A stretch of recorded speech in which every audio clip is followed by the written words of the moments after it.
Joining us is Professor Ben Burgess. You teach at Morehouse. Yeah, Did you know that you teach at Morehouse? first time hearing about it. I probably should have been at class today. You teach at Perimeter? You Uh, teach at Rutgers?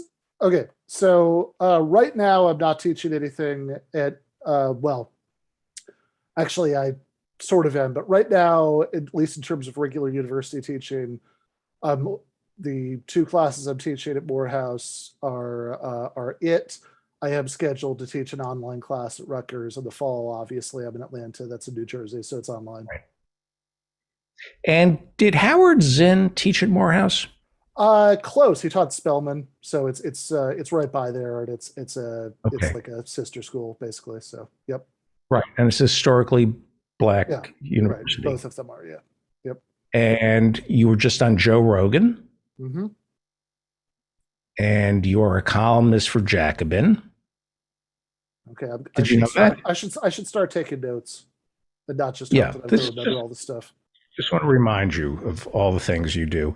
I want to talk about, you had a great piece about the State of the Union, but let's first talk about this tragedy that's going on. Uh, I'm not going to make a joke. Why isn't is America calling for a ceasefire? Um, so I was actually just before I came on this, I was on my Colin show, and I was interviewing Dr. Kuba Brzezinski, who I think is I would recommend to everybody as like the best person to talk to about stuff like this, rather than just having me try to repeat what he No, told what he told me for the last hour about the military and diplomatic situation in Ukraine. But look, it doesn't seem to me that the United States is emphasizing negotiations as much as we should. I mean, I think without taking away any agency from the Russian government, which of course chose to do this. I mean, it's a there right, was the you know whatever security concerns you think they have, or like of course, obviously, there's been a civil war in Ukraine since 2014 that's been to a certain extent a proxy war with Russia, but also like this is an absolutely insane escalation of that, invading an right. entire country like this. I and mean, who do and I you think am they are? America?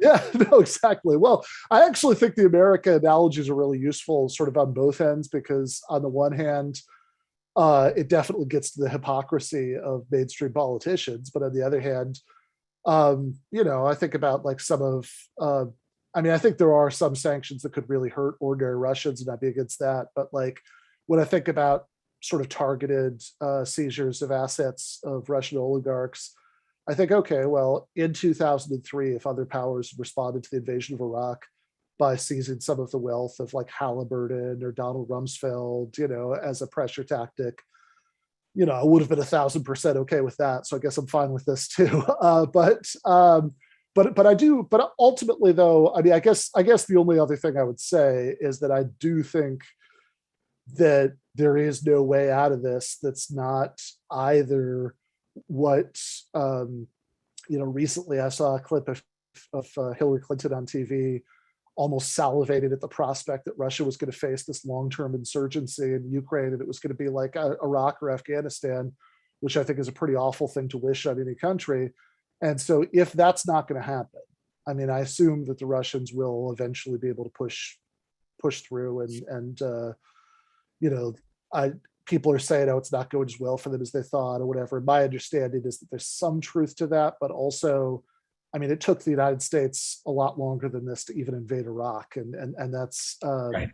that Russia has been in this push to Kiev so far. So I think some of that might be a little bit overly optimistic, but failing that, look, either there is just going to be bloodshed there for forever, for the foreseeable future, or there's going to have to be some kind of negotiated settlement.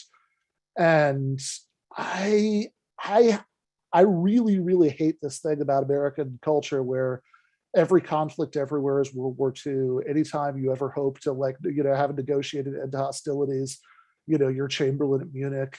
And I have to say, I mean, whereas I think Biden, at least, he hasn't done the thing that could be truly catastrophic, which is actually, set up a no-fly zone in Ukraine and potentially shoot down Russian planes and start World War III. But I've got to say, I watched the State of the Union, and the tone of that night, like, it really felt like this was the State of the Union that you would give right after you declared war with Russia. I mean, that this was, Yeah. yeah, right. I mean, like, there was literally a point where there were congressmen and senators, chanting, USA, USA, Yeah. which is something I've never seen in the State of the Union. Right.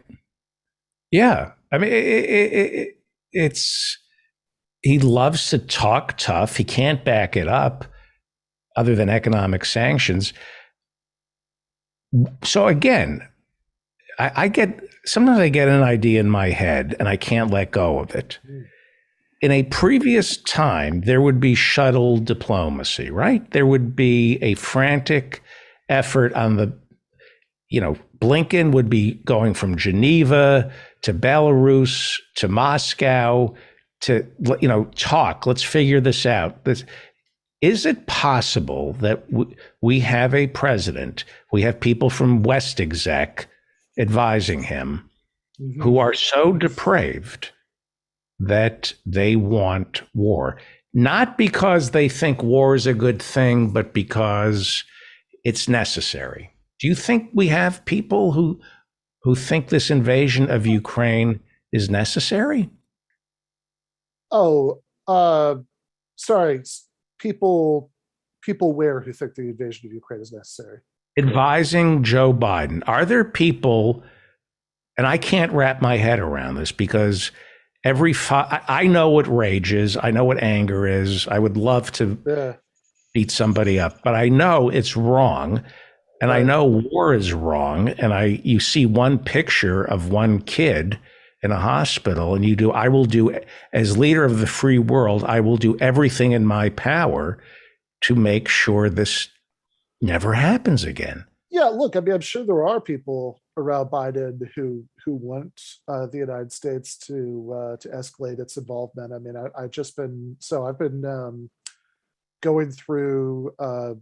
This is going to seem like a digression, but it's not. I've been going through Robert Caro's multi-volume biography of LBJ. My friend Nando Vila from Jackman recommended these to me. But he hasn't written about Vietnam yet. He's only gotten to the Kennedy assassination, right? Yeah, exactly. So right now I'm on the last one that he put out, and I just got through the Cuban Missile Crisis part, and there were plenty of people at the sort of highest levels of, like the Curtis LeMay. Exactly, who wanted the United States to do bombings in Cuba and come what may. And so I'm sure that there are people who say that now, but there are lawmakers certainly who have openly said they want Biden to do a no-fly zone in Ukraine.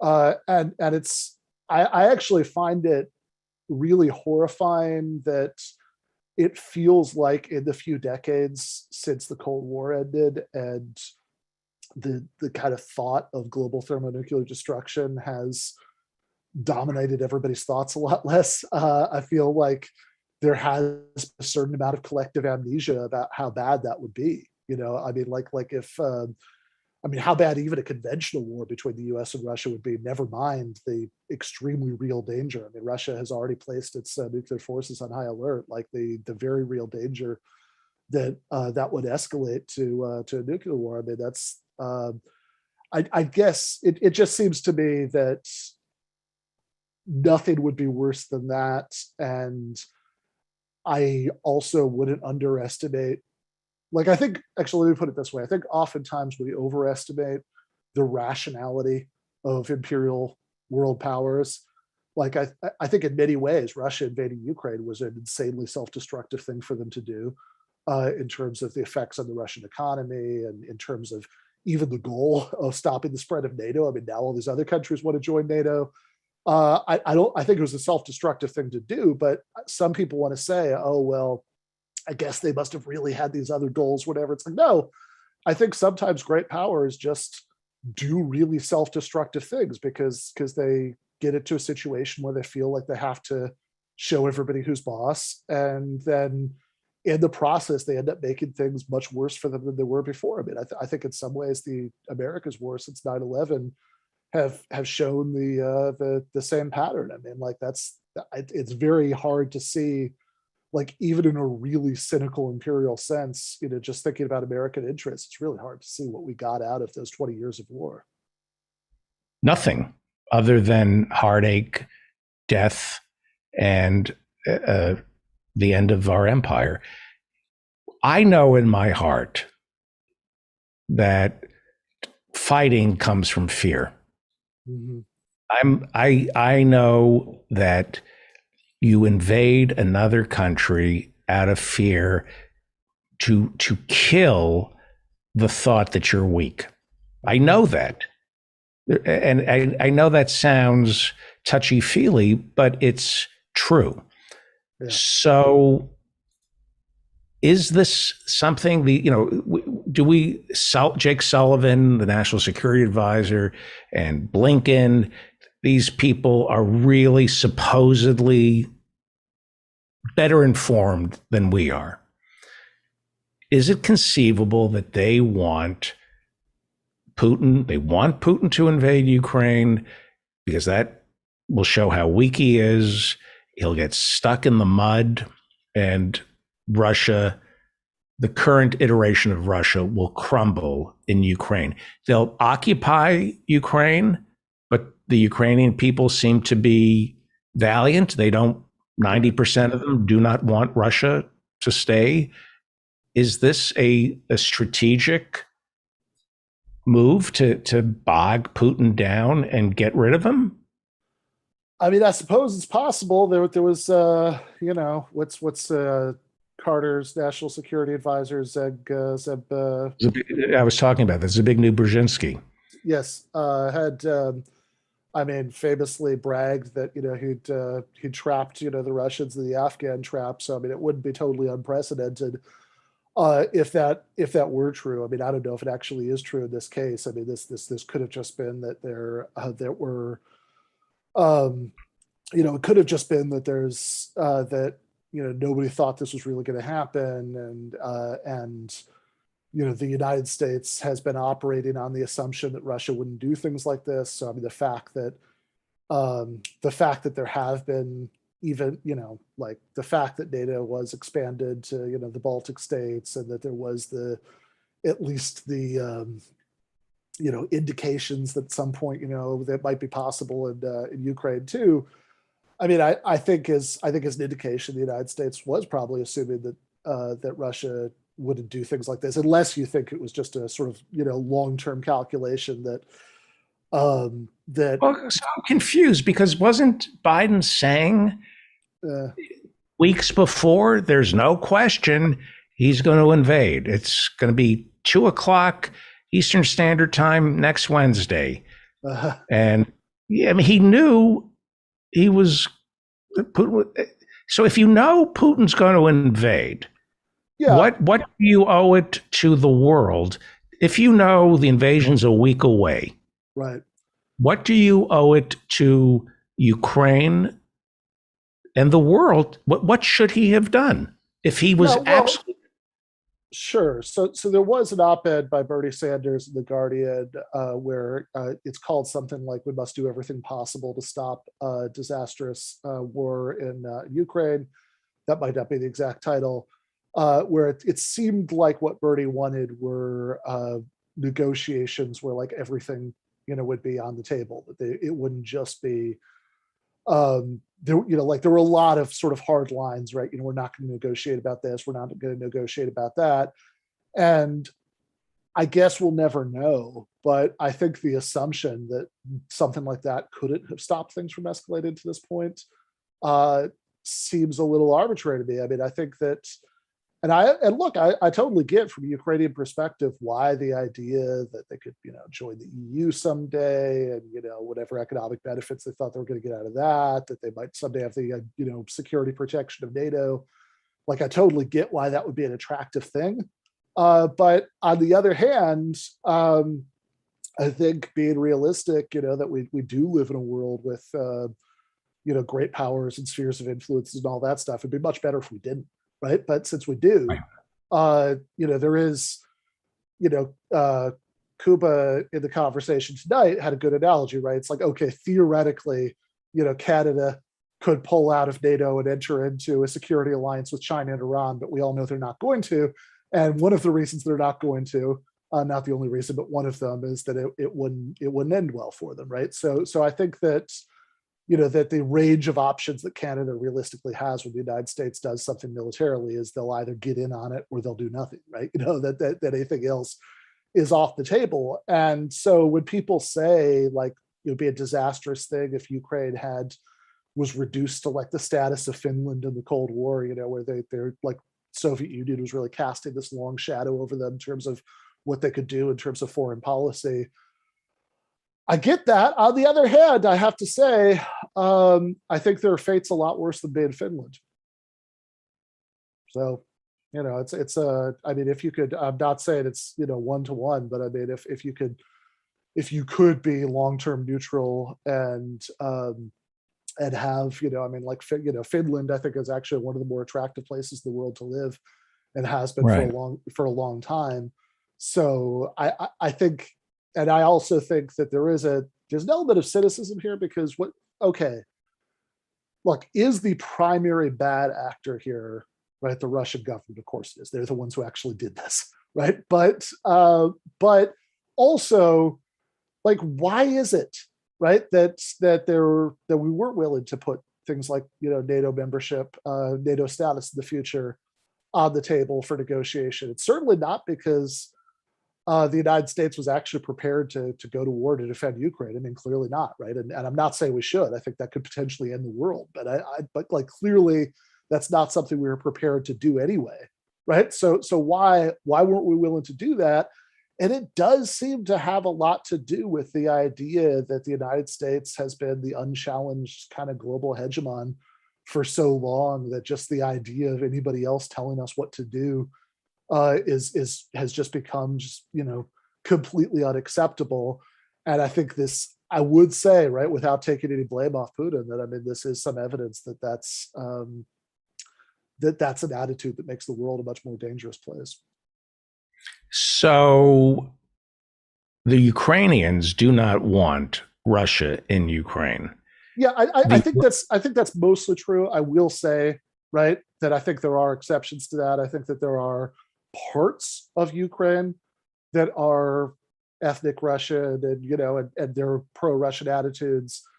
And so like Crimea, which Russia annexed in 2014, like that's probably never going back. It's not like there's been an anti-Russian insurgency in Crimea. I think that mostly people there would prefer that. But I think the bulk of the Ukraine, that's right. They definitely don't want this. And my sense of this, again, I mean, I just spent an hour talking to an actual expert. I'm very far from being an expert, but but my sense of this is that I mean that if Russia actually does push through to Kiev and I don't know, set up a puppet government, then there is going to be like prolonged bloodshed in Ukraine, Right. like many years to come. We have to wrap it up. Of the United States and Iraq or Afghanistan. We have to wrap it up. Last question. There's no question that the Ukrainians, for the most part, do not want Russia in Ukraine. Yeah. We're seeing a lot of pushback, surprising, from the Russian people. A lot of anti-war, a lot of people risking a lot to challenge Putin. However, I read a poll where nearly half of the Russians blame America, specifically America, for the situation in Ukraine. We're out of time, but can you tell me why 50% of Russia, I know the propaganda, but Sure. Why would half of Russia believe that America is to blame? Well, again, I think that the expansion of an American-led military alliance that was specifically founded to counter Russia, being expanded right up to the borders of Russia, is going to inflame Russian nationalism. That's not a justification. That's just a claim about cause and effect. But also, in some ways, I actually think it's amazing, given that there are, it's not North Korea, but it's an authoritarian country, and given that, and also just given the fact that most people's instinct most of the time is to rally around the flag when their country is at war, I actually think it's kind of amazing that it's only 50%. Yeah, I agree with you. We're out of time. To be continued. Professor Ben Burgis is a columnist for Jacobin, has a great write up in Jacobin about the State of the Union. And he's also the author of Christopher Hitchens' What He Got Right, How He Went Wrong, and Why He Still Matters. You can buy it by going to redemmas.org. Go buy this book. Christopher Hitchens, What He Got Right, How He Went Wrong, and Why He Still Matters. We only scratched the surface. I wanted to ask you a million questions. I will talk to you next week, I hope. Absolutely. I should also say, just because it is topical, and I don't know where things will be at with this, when I talk to you, I hope next week. But I also have another article in Jacobin that just came out today. And it's called Texas Republicans Trample Their Own Principles to Attack Trans Kids, and it's exactly what it sounds like. So I just thought I would bring that up to direct anybody to who wants to read it, to go read it, because I think it's entirely possible that that's whatever happens there, with the lawsuits that are going on, we'll be in a very different place next week. But meanwhile, I think it is important to just note the really simple thing that article is about, which is just how amazingly hypocritical this stuff is in terms of what they normally say about wanting to stop intrusive government bureaucrats from interfering with individuals and families and all of that stuff. Right. They're exactly libertarian enough to not want to raise Jeff Bezos's taxes to pay for housing for veterans, but not quite libertarian enough to be against this. So anyway, off topic from what we were talking about, but I did want to yes. Direct people to that. Great, thank you, Professor. All right, thank you, comedian.